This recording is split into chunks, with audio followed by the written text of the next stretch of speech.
The UX Jobs Podcast. Let's go. Hello and welcome to the UX Jobs Weekly Podcast. I'm your host, Ben Sykes, and a big aloha today because we are back and broadcasting from the North Shore of the island of Oahu in Hawaii. And let me tell you, it is so absolutely great to be back. I am in shorts and flip-flops yet again, and it is awesome.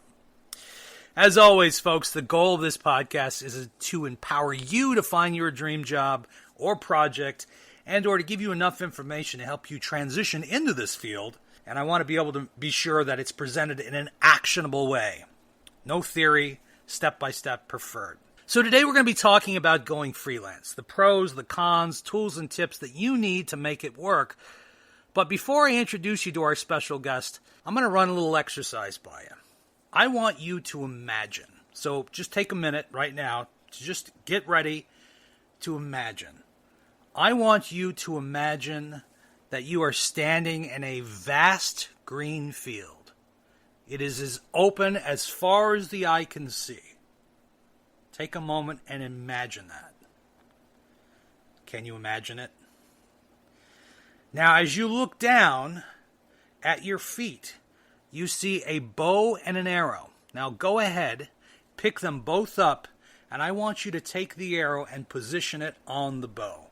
Go ahead and do that.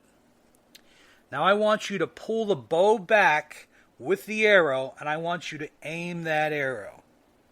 Can you envision it? Are you ready? Are you ready to let the arrow go? Now what's the obvious question here?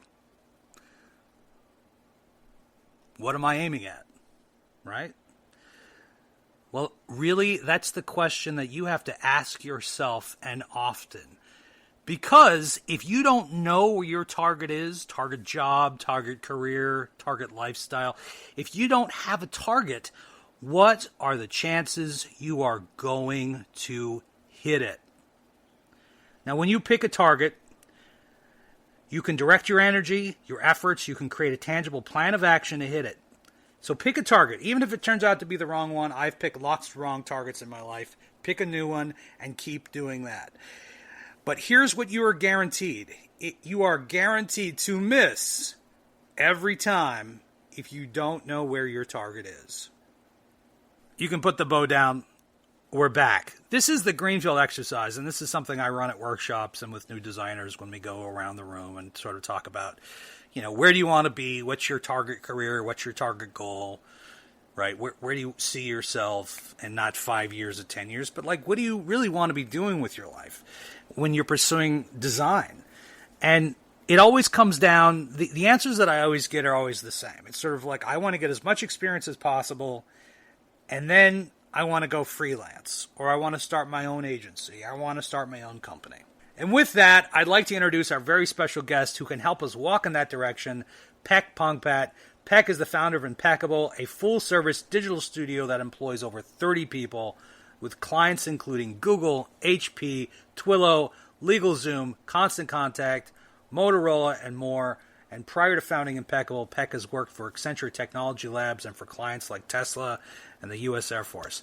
In addition, Pek has been interviewed and has written for publications such as Forbes, Entrepreneur, UX Magazine, and others. You can find him at Impeccable, IMPEKABLE.com. Hey, Pek, welcome. Hey, Ben, glad to be here. Thanks for having me. Tell us a little bit about yourself. Yeah, so my background is in engineering. I graduated with a computer engineering degree. I've been in the industry close to 20 years now. I started out as a software engineer, did that for about 7 years, realized that my passion was really more for the front end design, product design. This was kind of around the time that Apple started to have its resurgence. Steve Jobs had just come back to Apple. And his products were improving, Apple's products were improving, and the UI of Apple products were improving, and consumer internet products were upping the bar. And I felt like that's really where I wanted to be. I felt like I had a better impact, more impact on the user experience, or on the product itself by affecting the user experience. So I started investing myself there. And over the years, people eventually stopped hiring me to code and started hiring me to design. And I did that for about 7 years as well, and before jumping in headfirst into my own startup ideas and eventually founding this impeccable digital agency. Now, Peck, you've been freelance for a long period of time. Did you start out with the company first, or how did that work? Yeah, I didn't have, the story I tell people is I didn't have this vision in mind. It kind of just organically happened. I started out as a freelance. I actually quit my job at a startup I was at in Chicago, and I moved out here to the Bay Area. This is where our office is right now in San Jose. Cold turkey. I didn't have a job lined up, and I was essentially freelancing. I was a freelancer for a while trying to do my own startups and funding my own startups with the freelance money. So I did that for about a year and nothing panned out. And then I kind of decided to double down or embrace, my freelance aspect, where I took a look at where the money was coming in. None of the startups were panning out. So I doubled down on freelancing and just grew that business. So that sounds like a risky proposition to be in Chicago and say, I'm going to a brand new market. I don't have anything lined up, and I'm just going to automatically get freelance work. Was that scary for you, or are you pretty confident that it was going to be easy?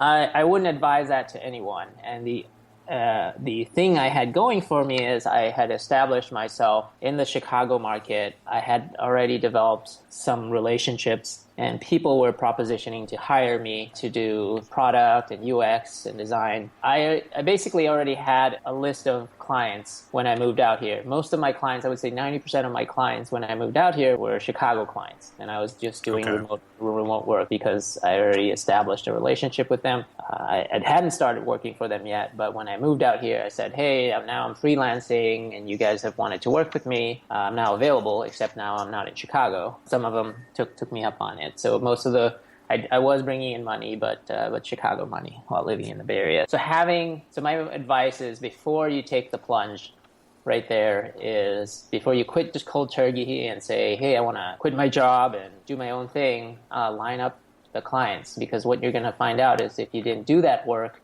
it's going to be crickets. Well said. Here's the scenario. I've been a designer for a little bit. I've been working at a company, and now I want to go freelance. Where do I start? How do I get clients? Bare bones here. What steps do I need to take to move in that direction? Great question. To touch on that, definitely start to network. Start to put feelers out there and say, hey, I'm thinking about going freelance. Just basically put it out there. Obviously don't make it so public that you tell your employer about it. Or maybe even tell your employer, say, hey, I want to start freelancing. Would you just consider hiring me? They've already hired you. They don't want to lose you. So some employers will want to take you however they can get you, right? Hey, we've worked with you before. We've hired you. And if you want to go part-time, hey, maybe we can work something out. So that would be one way. Another thing is, again, just start networking, start hitting up all your old contacts and say, hey, you've known me, you've known my work, or at least catch them up on your work and say, hey, I'm going to do this. Just tell as many people as you know. Number 3, definitely start putting together your portfolio and LinkedIn. And you should do that constantly. You shouldn't do that only when you need to. I know it's a lot of work. As a company, we work on our portfolio all the time. It's just something you have to make time for, whether it's, updating your Dribble, your web portfolio, your Behance, social media. Using tools to cross-post to all of those things to save you time is great. But definitely keep your portfolio up to date and make sure that as many people as possible can see how fresh it is. Nobody wants to see portfolio from 3 years ago, or stuff that's still skeuomorphic. Hey, I like skeuomorphism. What are you talking There's nothing wrong with that, but it just kind of shows that this guy hasn't touched his or her portfolio in a while. Sure. What I'm hearing is, number one, you step out onto the street and you say, I want to be a freelancer. You have to think of yourself as a brand now, and you have to treat yourself as a brand. Would you agree with that? Absolutely. Absolutely.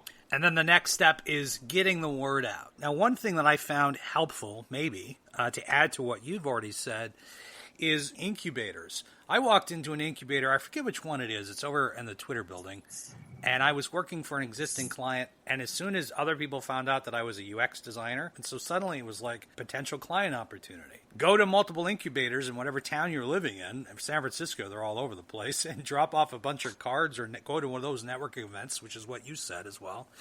And then also, if you've got a really good portfolio that you're happy with, go to the VCs. VCs are acquiring companies that are small team companies, and they don't always have UX resources. And I've noticed Dan Portillo, who runs talent over at Greylock, they've gotten in the recruiting game. What other tips would you recommend? As our company grows bigger, startups start to become less of an interesting client base for us. Earlier on, when you rattled off some of our clients, we've had clients like Honda, HP, Google, Motorola. Startups are great in the early phases for a couple reasons. You can knock out a lot of projects, you can get a lot of experience. But more often than not, statistically speaking, startups tend to fail, go out of business. Like, I can't tell you how many startups clients that we've done work for are no longer around. So if you want to think about the longevity of your client, that could be a consideration. If you're just starting out, you'll take whatever you want, right? Like, just as we did when we were first starting out, we had a lot of startup clients. We weren't too picky. But as you grow, as you mature into a designer, you may want more stability. You may not want to constantly hunt for new clients because all your old clients are going out of business. So that's one consideration. That said, the startup may fail, but the people within that do go on to work on other stuff, right? They move on with their lives. They pick up where they left off. They may go join other startups. They may go join big companies. So do keep that network alive. You do UX work for a startup and it fails, ping the people you work with and see where they end up. If they've worked with you before and they like your work, most likely they're going to hire you again. That has happened to us many times. One of our clients early on, they failed pretty badly. And in fact, they couldn't even afford to pay us. They had to shut down and close shop, and many of the service providers just didn't get paid. And so we kind of got the short end of that. Not long after that, he joined a big company, and he was in charge of a pretty big project, and he looped us in, and he kind of made it right by us by giving us that big project. Because he liked our work so much. So do keep in touch with everyone you've worked with, even if their startup failed. Yeah, it really is a who you know industry, and all the more reason to play well in the sandbox, as they say. Sure. Some of the pros of being a freelancer are you've got freedom of time, you can choose your projects. You can pretty much live wherever you want if you don't need to be on site. I'm a digital nomad. I work remotely from Hawaii, New York, San Francisco, probably New Zealand at the end of the year. I can do my chores in between meetings, which is kind of nice. What are some of the additional pros that you have found working for yourself? Sure. So you mentioned, working for yourself, being able to choose your own hours, being able to pick your own clients. I think that is true to a certain extent. I'm not going to sugarcoat it for you guys. I'm going to tell you like it is, because I don't want you to go into the audience going into this thinking, oh, it's all going to be great. You're not going to hear rah-rah stories. I'm going to tell you the raw, gritty reality that we live in as digital, people like myself. Awesome. Who hire digital nomads and stuff like that. Some of the pros I would start off with is I somewhat get to control my own destiny. If I want to invest in X, I invest in X. If I want to do Y, I do Y. So, for example, we never had a project with regards to drones, but for whatever reason, I love drones. So, as an R&D project, we thought we'd invest in doing some drone work. We never actually got an Apple Watch project, but when the Apple Watch came out, I said, you know what, I want to get into this. Before everybody else gets in.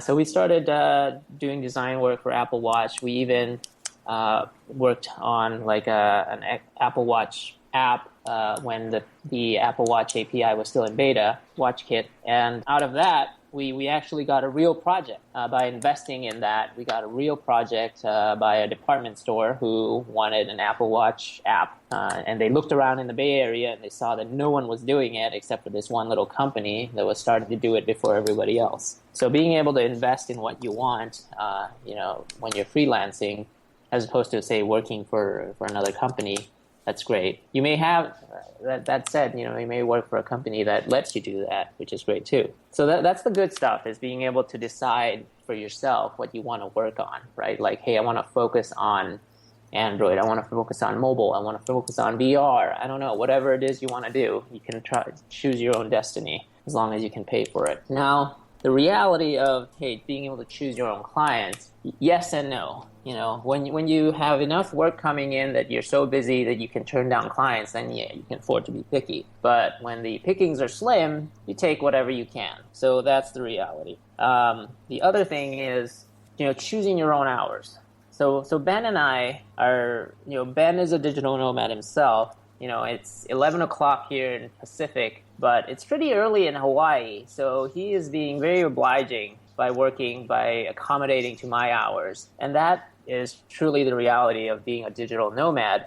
We hire a lot of digital nomads ourselves, not necessarily digital nomads, but offshore contractors. And some of the key points that you'll have is, yes, you're not really going to control your hours if you want to keep your clients. 9 to 5, if you say, oh, I want to control my own hours, I'm going to work only 9 to 5, but I'm going to be in Indonesia. Well, that's not going to work for your clients in the Bay Area or New York, right? They don't want to converse with you at 3 a.m. in the morning, their time. Being able to be flexible with your time is key. And also awareness of the time zones. Even as we speak, my desktop has the following time zones: India, China, New Zealand, Ukraine, Czech Republic, and Vietnam. And these are just my people. I'm not even, my clients are East Coast, Midwest, Mountain Time, and Pacific. Even then, I have to be very cognizant of the time zones, both of my people and of my clients. For example, if I have to have something by the end of the day and my client's in New York, end of the day in New York is 5 p.m. It's not, they don't mean 5 p.m. my time. 5 p.m. my time is 8 p.m. their time. So I need to be really keenly aware of what people talk about, what time zone they're in. And not just me, my people have to be keenly aware of it. And that's one of the prices you pay for having this flexibility of being where you want to be, right? I think the flexibility that you get is you can do this from where you want to be, right? Whether it's Hawaii or New Zealand. I have a designer working on Wellington, New Zealand right now. But that said, our Monday morning is a different time zone, right? Like she needs to be a little bit flexible and we need to be a little bit flexible. What are the other key things you need? For me, when I work in Hawaii, I keep all of my clocks. I even changed the clock on the microwave, everything to be Pacific Standard Time. So I live on PST, and I'm happy to do it. It makes my life a lot easier. It's easier for me to coordinate meetings with people that are on the West Coast, and it's easier for me to do the math for New York, too. It's just easier to do that. What does that mean? It means that I get up at, 6 or 7 in the morning, Pacific Standard Time, which is 3 a.m. or 4 a.m. in Hawaii. It doesn't bother me. The end of my days are my own, which means I have a whole lot of light in Hawaii to go surfing or hiking or whatever I want.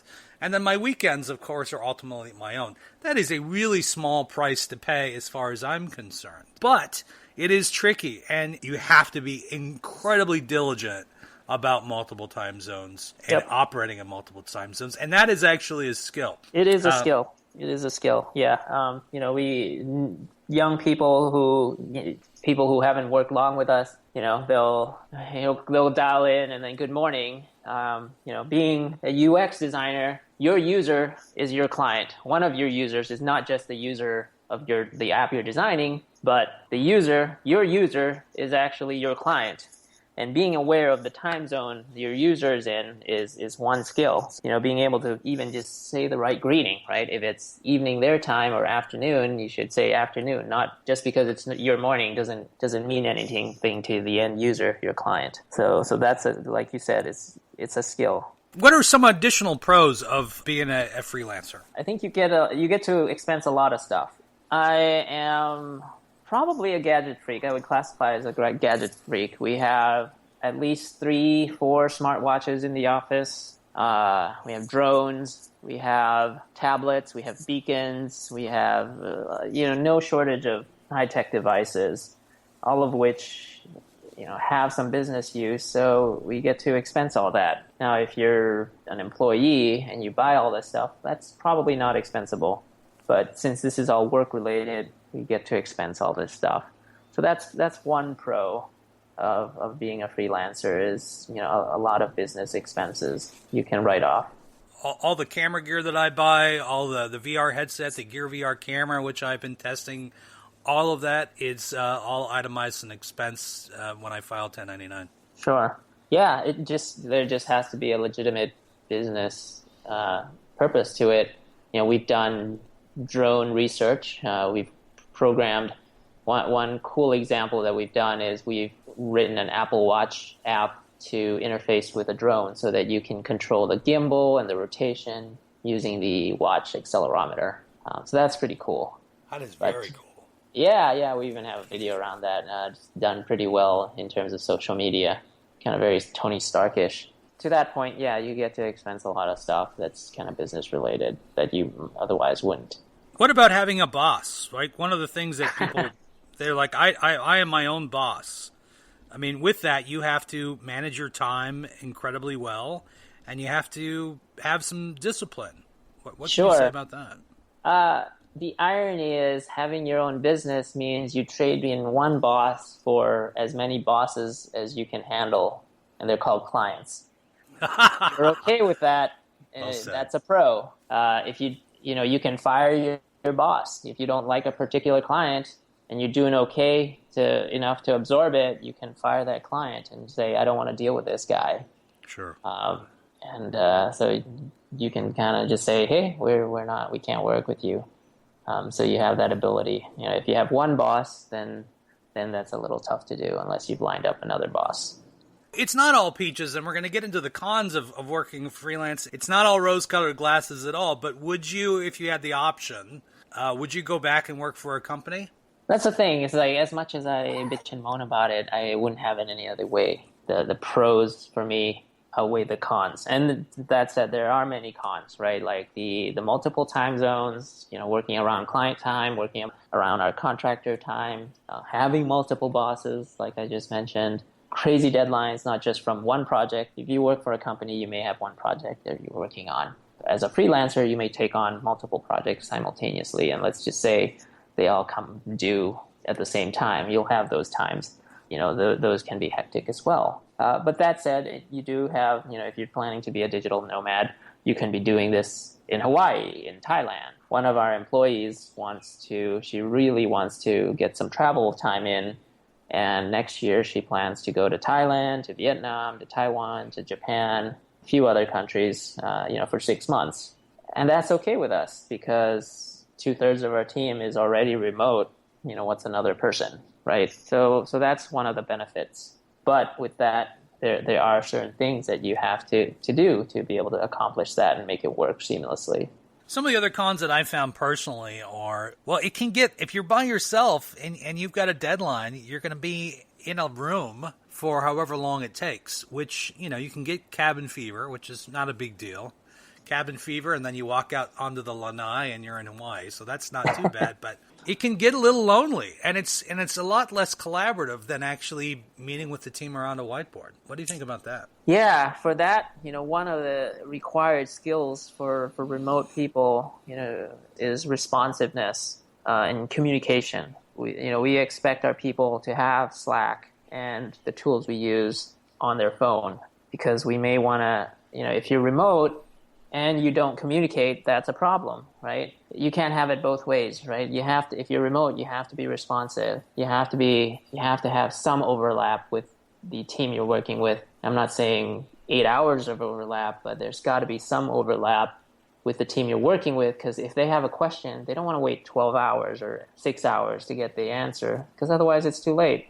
Clients don't want to wait that long. Your team doesn't want to wait that long, and your project deliverables will suffer. So being responsive, one of the prices is you have your tools on your phone, so that if you are on the beach and somebody throws a question at you, you can fire off a quick answer and be back to whatever you were doing. That's one of the big skills that people have to learn. And also over-communicate. If you know that, hey, I'm going to do this deliverable and then go to bed for 8 hours while my team at some point will come online, I need to over-communicate. I need to over-document so that there's no ambiguity, or as little ambiguity as possible, so that when there is time passage. There's not a lot of questions. And another, I guess it's a con or it's just something to consider, is that here you are, you're running a business. If you're working for yourself, ultimately be a sole proprietor, or you can file yourself as an LLC. Now, I started an LLC. My LLC is Syked, S-Y-K-E-D, exclamation point LLC. It's a Delaware corporation. Took me an hour to set up, if that, on LegalZoom, and maybe $600 later. So I am a legitimized LLC, but in that, I have to make sure that I file all my taxes properly, that I have an accountant. There's so many other things to consider when you're running a business. So you've got to juggle all of these existing clients and their projects and their timelines and their time zones, coupled with maybe other contractors that you've hired to help you with the workload, coupled with running an actual business yourself. Tell me a little bit about the business part of it. Is that challenging for you? Yeah, and I would say there's a huge difference between being a solo freelancer, digital nomad, and having and thinking about having your own agency where eventually you may have a team working for you or with you. Being a freelancer, I think you just need to have enough business coming in just for yourself, right? You may have slow months, you may have great months, but as long as you have enough work just to pay yourself and keep yourself afloat, it's not so bad, right? And you can be anywhere. If you are serious about having your own business one day, like you want your own agency, kind of like what I have, you have to think about it as a business. And one of the realities that you have to be okay with is if you love design and all you want to do is design, don't start a business, because that'll be the last thing you do. Because you'll be marketing, you'll be looking for clients, you'll be doing a lot of contracts and paperwork. You know, you'll constantly be recruiting. You will constantly be, there's tons of stuff that needs to happen in a business that is not the core part of the business. You know, just like if you were a baker and all you wanted to do is bake cakes, don't start a bakery. Then you become a small business owner. You know, that's essentially what I am, is a small business owner. But that in itself is very fulfilling in many ways. You know, watching the team grow, watching the company grow, putting the things in place, you know, training, mentoring, all that is fulfilling to me. Growing the team, developing the team. It's definitely a different skill set, and I've had to learn it on the job with really not much guidance. You know, I didn't go to school for this. Just read a lot, talked to a lot of people who are slightly ahead of me, you know, who have agencies that have been running before me. The enjoyable aspects is you learn new skills, you grow as a person, and you watch other people grow when you start your own business and you develop these people.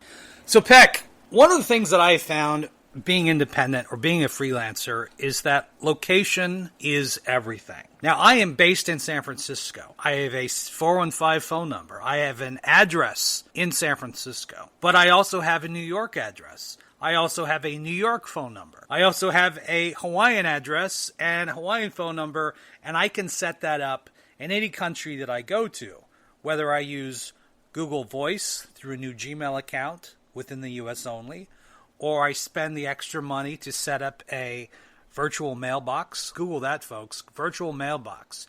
You can literally have an office or a satellite office anywhere. One of the issues that I found is that if I list myself as a Hawaiian resource and not a San Francisco resource, now I'm sort of out of the potential for getting San Francisco clients. So it's very important that I am located in the hot market that I'm listed, rather than listed someplace else. Because I think humans are hardwired for geo. If they think that you're not within a 20-mile vicinity, suddenly you're sort of labeled consciously or unconsciously as unavailable. I can be on a plane and fly anywhere at a moment's notice. That's one of the beauties of the work that I do. And as such, I don't want to be limited by a specific market. So I market myself as being San Francisco, because that's where all the work is. That's where the majority of my clients are. If they need me tomorrow, I can hop on a plane and be there tomorrow. What are your thoughts about sort of location as limiting? And what tools have you developed to sort of manage that? This is very interesting, Ben. I like how you've crafted a persona, an external persona, to make it seem to the client that you're basically in San Francisco and maybe you're just out of town. And that's a great way to make it seem like you even though you're a digital nomad, that you are physically there and you just don't happen to be there because you're out of town for some reason. We have a few similar hacks, on our Dribble. So we are headquartered in San Jose. San Jose is about 55 miles from San Francisco, but we might as well be, in the boondocks for as far as San Franciscans are concerned. So we list ourselves as Bay Area or San Francisco.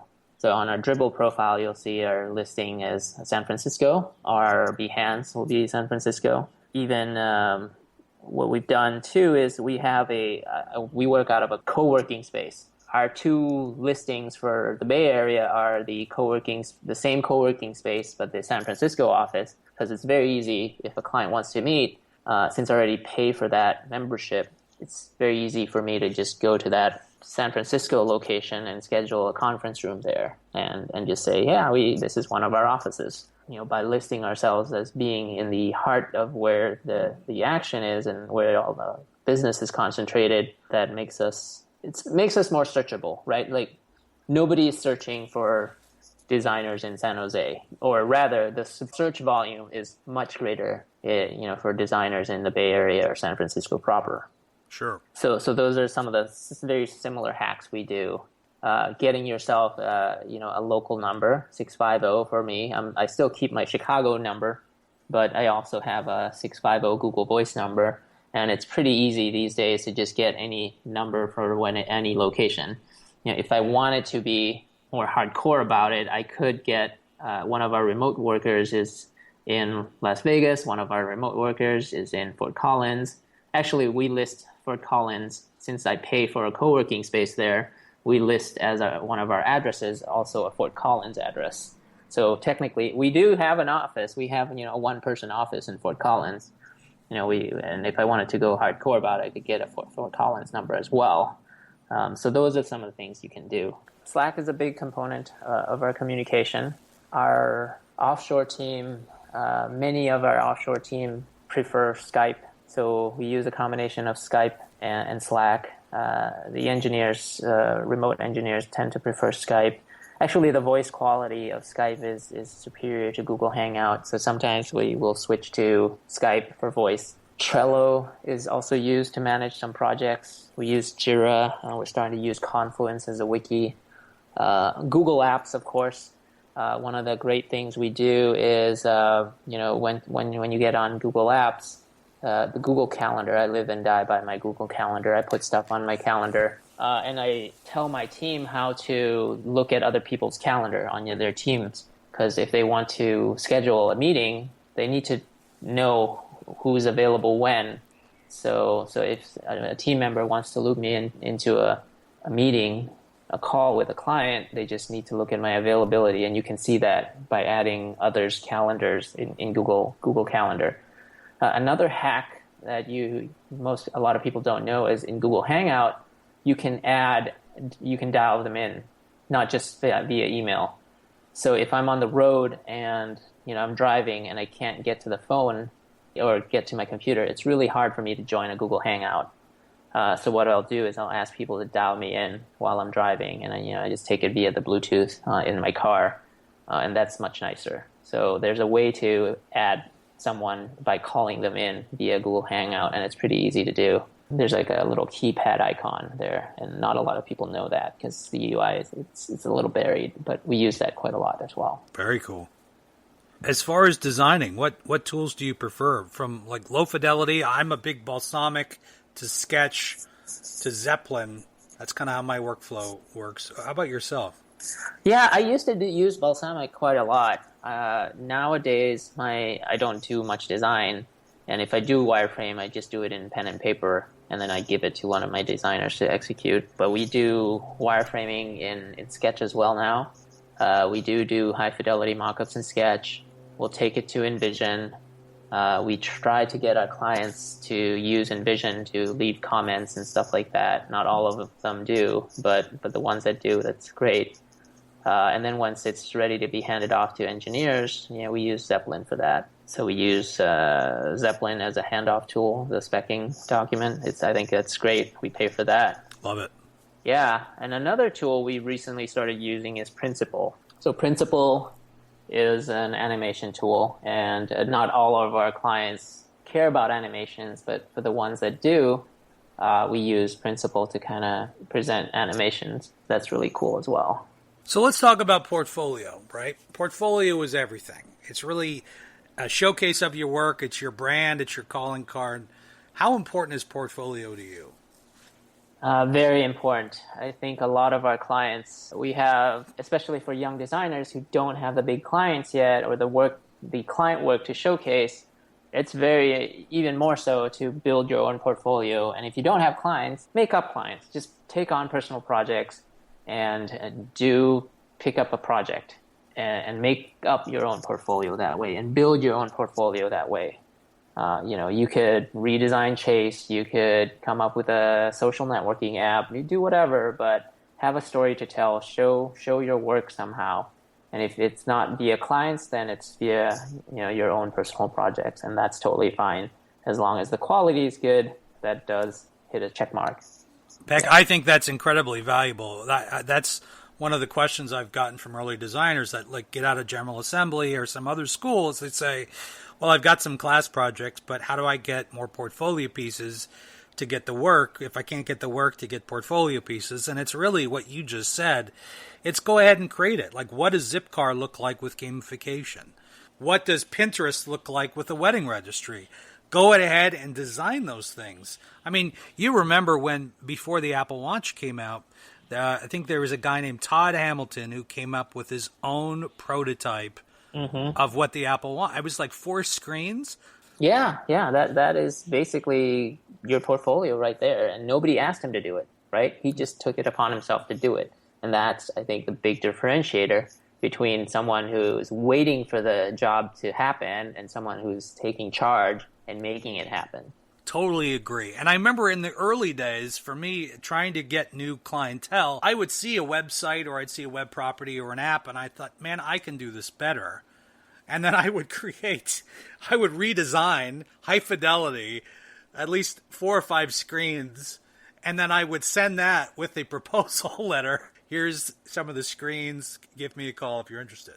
Have you ever done something like that before? Yeah, we've pitched clients. I'll generally invest a little bit, maybe do a hero image, or hero shot, that's what we call it, just to try to win the work, right? I know in the industry there's very much some negativity about doing spec work, and I agree with that. We shouldn't devalue our work and do it for free. Right. But you can say, hey, here's what I'm thinking, and give them, maybe one screenshot, and like, hey, here's a concept I'm thinking for you. What do you think? And that makes it relevant to them, right? You can show other past client work, but it's not really relevant to them, right? When they see that, oh, this guy can put themselves in your shoes and make it relevant to them, that's a much more compelling proposition. I would say, we've won definitely not 100% of our work that we've done stuff like this for, but we've definitely have won work before by doing stuff like that, where we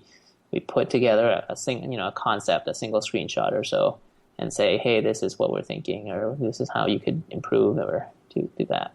What advice would you give to brand new designers that are looking to become freelancers at some stage? The field is called user experience, and my term is probably a little broader, and I apply user experience not just to the products I design. So what does that mean? If you're designing an app, a lot of times a designer will try to put themselves in the shoes of the user of the app.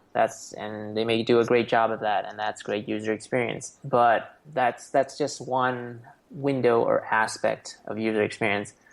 Your client is also your user in many sense. They're the ones handing you a paycheck. So in that sense, they are also your user. So I think about the user experience between my service and the client. What is that user experience like? The people you work with, people you hand off your assets to, is also the user. So like my sketch file, Is that neat or is that a mess? Are the layers labeled, or is it layer 21, layer 23, group 14, ungrouped, unnamed, whatever. Within our team now, we have a process where we have standard operating procedures where there's a convention to organizing your sketch file, because 6 months from now, you may be onto another project and I may have to give that sketch file to somebody else. And if it's a mess and they can't navigate it, that's a bad user experience for that designer. So I'm making sure that we craft a good user experience for our own designers. Or if you're handing that sketch file off to an engineer and it's a mess, that's a bad user experience for that developer. So we want to craft a good user experience for them too, not just the client, not just for the end user. So we think about user experience in many ways that way. That is great advice. Yeah, I would encourage young designers to not just think about user experience so narrowly that it's just about the user of the app. The user, anything you hand off to somebody, there's a user experience happening there. You're a client. You're handing your deliverables to a client. You're presenting your deliverables to a client. How do you present your deliverables to a client? That's user experience too. You're working with another designer. If you're working on a big project, that's user experience, right? What kind of user experience do you want that designer who's working with you to have? If you're handing files back and forth and it's a mess, that's a bad user experience. This happens quite a lot where you may be the primary designer, and let's say there's an Android version, so now you're handing an iOS sketch file to someone who's going to turn it into an Android app. If your files are messy, that's bad user experience. If you didn't slice your sketch file appropriately and your Zeppelin file is a mess, that's bad user experience for the engineer who's going to work on it. And it creates friction, it creates frustration, and it doesn't create a seamless workflow, and it creates wasted time. Pek, that's the first time I've heard anybody talk about that. I absolutely love that perspective. You're so right. That needs to be conveyed to many, many people, and it's a nice reminder for myself. The best work is where every touch point, where it's seamless. I would say that's kind of like high level, right? Like mastery of just the user experience of the app is one level, right? Sure. When you have mastered these aspects, these touch points, it's just another level. Such a nice experience to work with a designer who's aware of all these touch points, as opposed to, I'm a great designer, I make great apps, but hey, here's a mess of a file, here's the sketch file, I don't care, do what you will with it, go figure it out. As a huge different experience to a person who can work at that different level, where they're cognizant of the experience that they're providing to their clients, to the engineers, to other designers, to stakeholders and stuff like that. What about money? Let's talk about money. Now, when I started off in the mid-90s, I didn't know my own value. And it was very difficult for me to price my services. One, because if I priced too high, people didn't understand the value of the work. It's just a website. What's the big deal? Why is it $1,000? That's insane. Of course, the market has since shifted, and the value of the work is well understood, or even more so now. What advice would you give to new designers on what their rate should be as new freelancers? Being very cognizant of the market is one thing, right? And you can get that on Indeed, Glassdoor, Salary.com, all those things. So being keenly aware of the market that you're in, right? What is considered reasonable in San Francisco proper is not the same as, something in the Midwest, right? It might be egregious in the Midwest just because the cost of living is much lower and therefore the salary is much lower. So being aware of the region and also being aware of the client themselves. Even if you're interviewing for a job at, one of the big Bay Area companies like a Google, Yahoo, Facebook, Twitter, you can expect different offer than impeccable, right? We're a small, self-funded, bootstrap studio. We're not VC funded. The expectations have to be kind of in line with that. So that's one thing. The second thing is being aware of the client. Number one is being aware of the market. And then number three is being aware of where you stand in the scheme of things. So where your level is at, if you're a beginner, are you a super green beginner, or what do you bring to the table, right? If you are mid-level, you just have to be keenly aware of your own level and where you stand. And also, number four would be, what do you want out of it? For example, like Impeccable. Like I'm the owner of Impeccable. I could probably make more money at Google, yes, but there's so many more things I get out of here that I don't get out of being an employee at Google. So those are the factors you have to consider. Is like what else are you getting out aside the monetary compensation? We have a pretty remote team. One of our web engineers is working out of Seattle. That's probably not something that's going to fly with some of these, Bay Area companies they talk about remote work, but a lot of companies, there's a reason they have a big office in SF proper is because they want you to be physically located there. One of the perks of working with this company is as long as you're communicative, as long as you're present on the various channels, we don't care. And you get your work done. We don't generally care. Being able to be remote, being able to live in the town and city that you want is a perk. So understand what you want to get out of it, and not just monetary compensation is important. Do you recommend charging by the hour or charging per project? And what are the pros and cons of each? We have three general models. One is just straight up by the hour. 3 hours of design time, sure, 3 hours. That's probably the least risk, and I would recommend starting with that. Charging by the project can be both a pro and a con. If you are a fast worker and you understand the expectations of the client really well and they're pretty easy to please, a fixed price project might be very profitable or beneficial to you. You priced it out and you can get it done in half the time you've estimated, you'll pocket a lot of money. The third model is sort of a retainer model, meaning you kind of guaranteed, hey, if you guarantee me some hours, so here's my base hourly price, right? It's X. But if you book me for 3 months, you get X minus a percentage. Or if you book me for 6 months, you get X minus a slightly bigger percentage. The benefit for you is you don't have to, that they're committed to you and you don't have to go hunting for new work.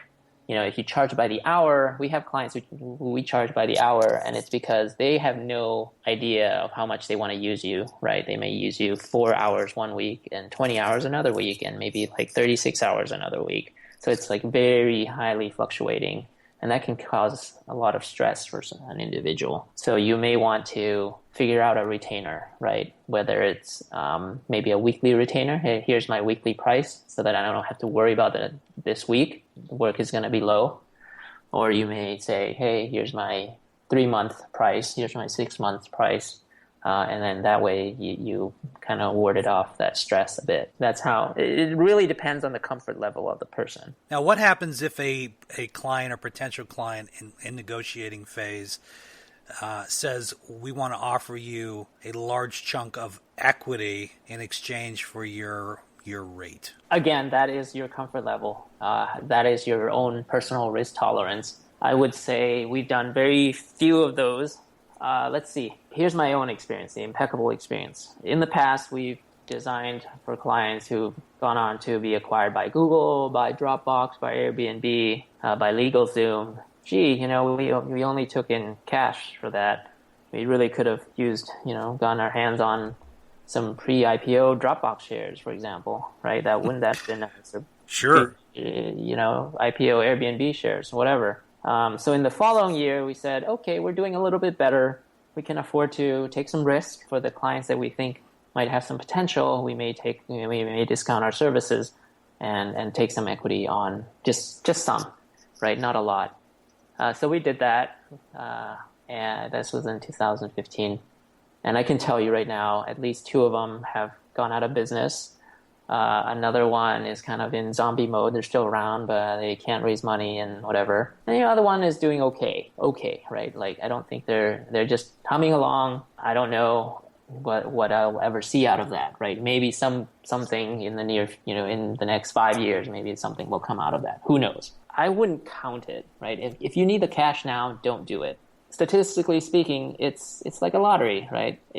I would say, and there's so much you don't control, right? Like, even with everything going right, even if you design an amazing product, maybe the engagement isn't there. Maybe the business model doesn't make sense.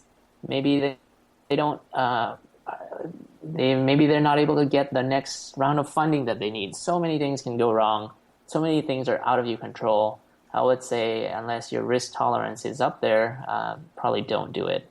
Or at least think of it as play money, that you're totally okay with not getting or losing it completely and totally writing off. If you're okay with that and you want to play with let's play money, sure, go for it. But other than that, I think like what we would prefer is cash, because we can deploy that cash however we want.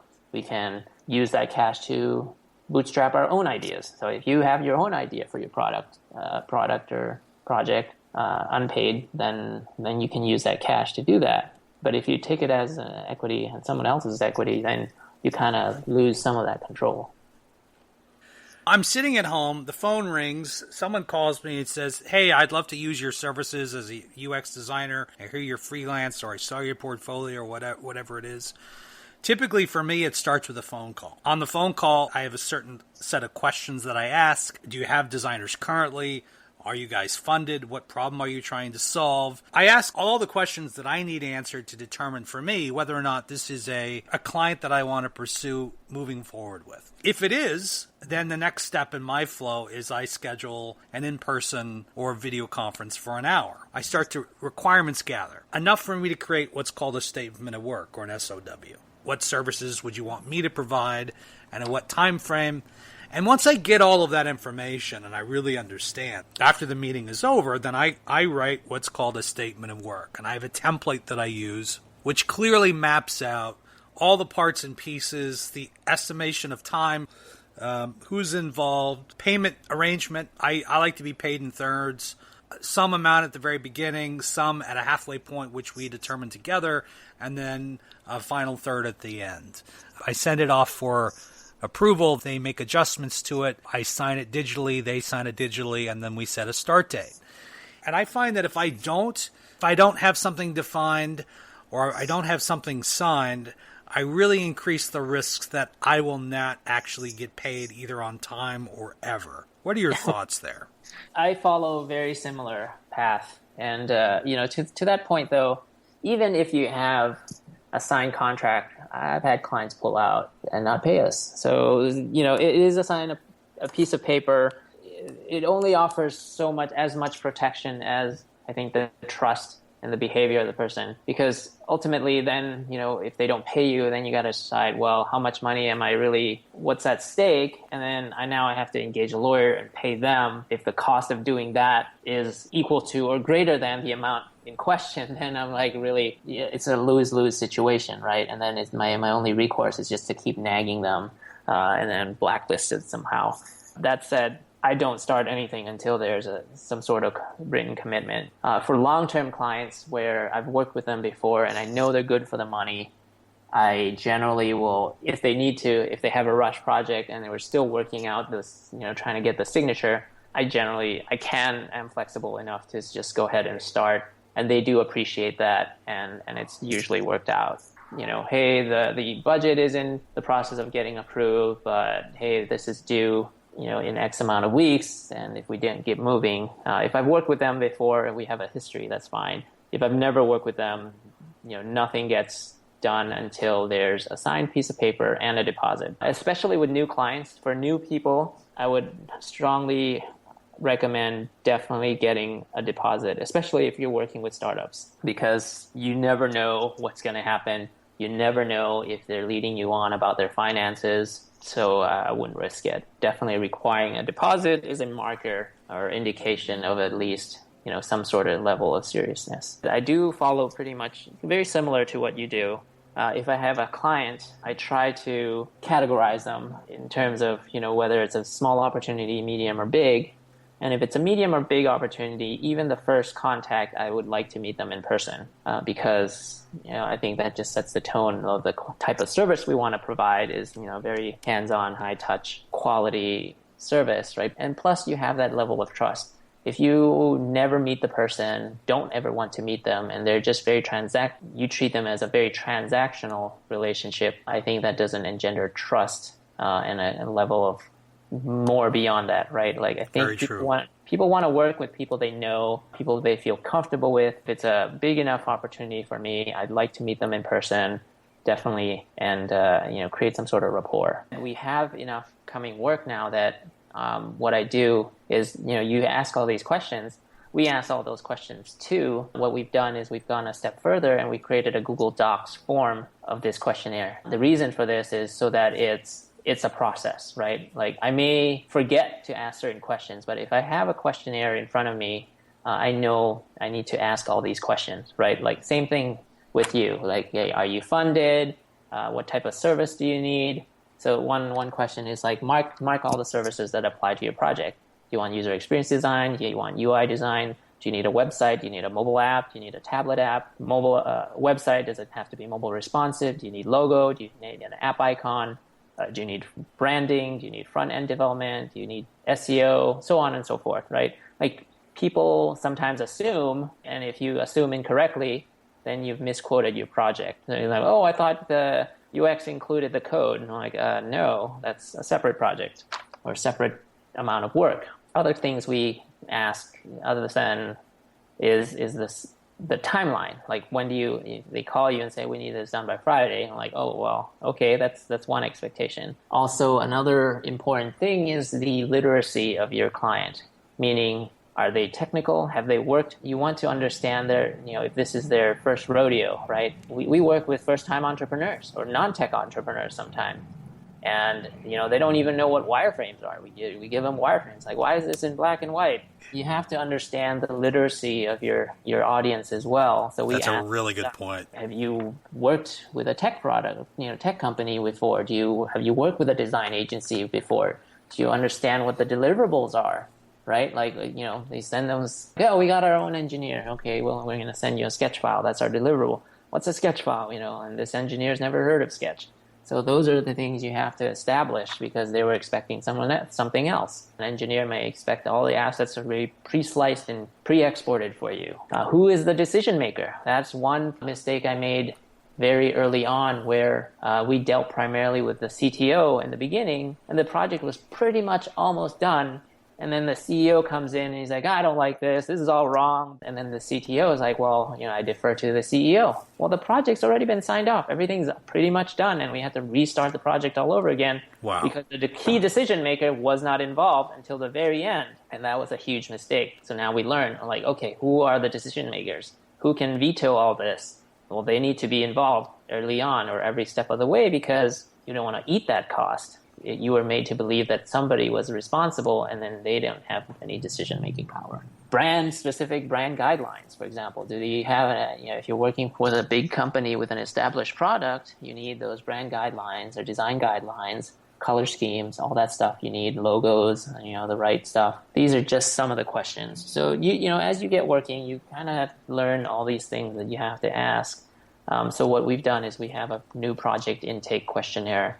And what's really nice about that is I don't have to go through this process. If I'm too busy, I can even have a junior designer ask all these questions just by sending them the link of the new project form. The designer who even just started on board can just go through and just get the answers. And then once we get the answers, now we have a sense of what the project is like.